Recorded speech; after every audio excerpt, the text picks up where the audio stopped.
sabi nila 8 a.m. Ay, hindi, 5 a.m. Alas 5 ng umaga, nandito na kayo. Grabe, ang aga ako. Galing po ako ng Maynila.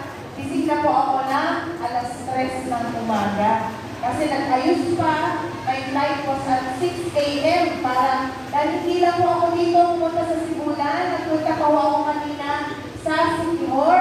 Tapos nagpunta pa ako ng Mabinay.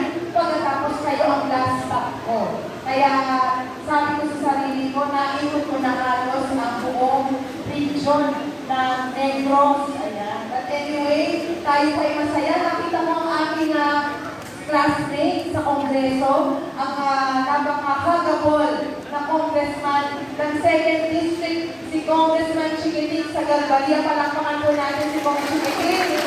Ako si Kong Chiquitic, kung mapapalaot, babalik na mayor ng Dumaguete City. Yung mga kapag-alam nyo sa Dumaguete City, tulungan natin si Kong Chiquitic. At ang kakalinis sa kanya ay yung kanyang magandang may bahay.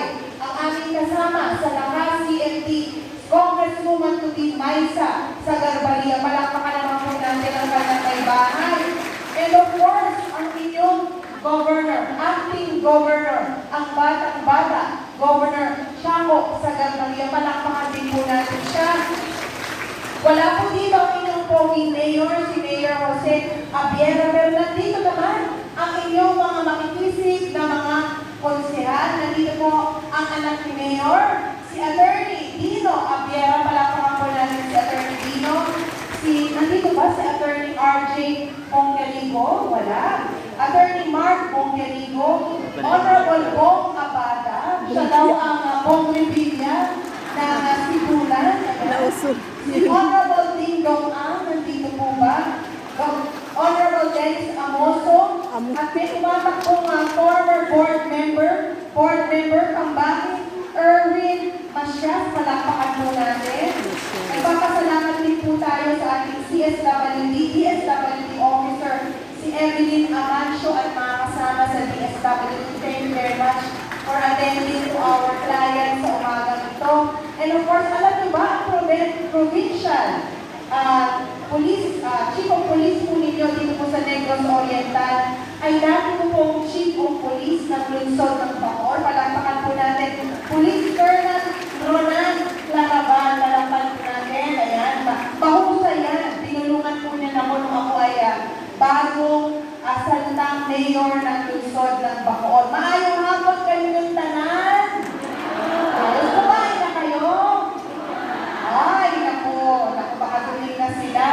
Anyway, ako po ay pinapunta dito ni Senator Bong Revilla. Wala po si Tolome, pero si Gloria ang pinadala niya. Nanonood ba kayo noon?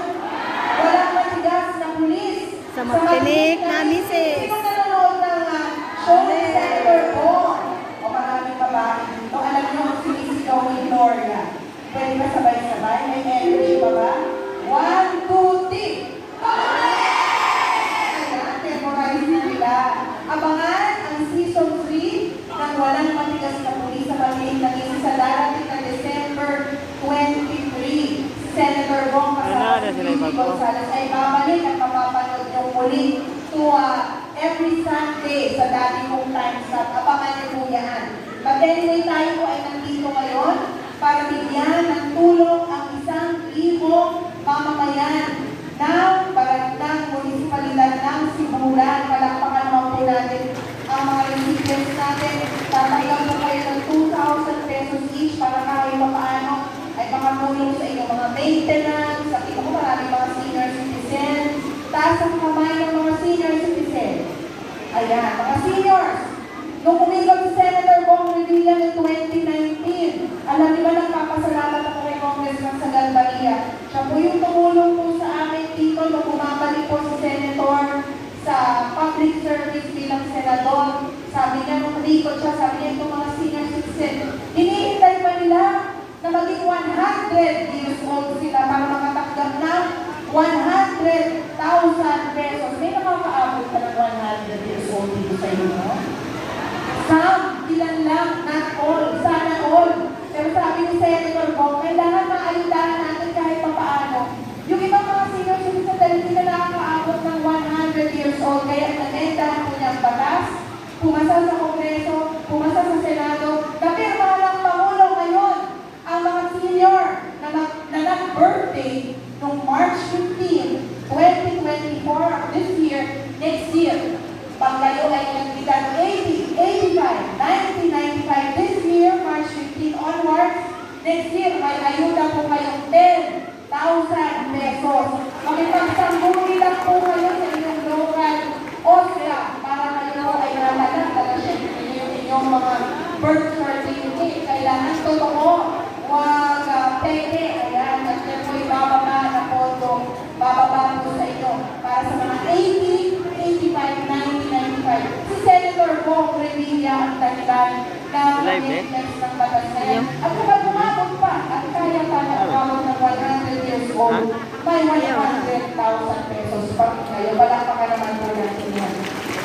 Si Senator Bong hindi lang inisip ang mga senior citizen. Inisip din po niya ang mga guro, mga public school teachers. 13 years pinaglaban po ni Senator Bong na ma-institutionalize ang teaching allowance ng mga public school teachers. Iba sa kanila, tumatanggap 1,500, 3,000, iba 5,000. Ngayon, dahil sa batas na isinulong niya, meron na kong tatanggapin 10,000 pesos ang mga public school teachers natin. Starting school year 2025, So, all. 2026, palangpakan naman po natin si Senator Bong. Pag siya ay bumalik ulit sa Senado, ang gusto niya, mapaaga ang retirement age ng ating pong mga empleyado. From 60 years old, kung pwede gawin 56, para at least may panahon pa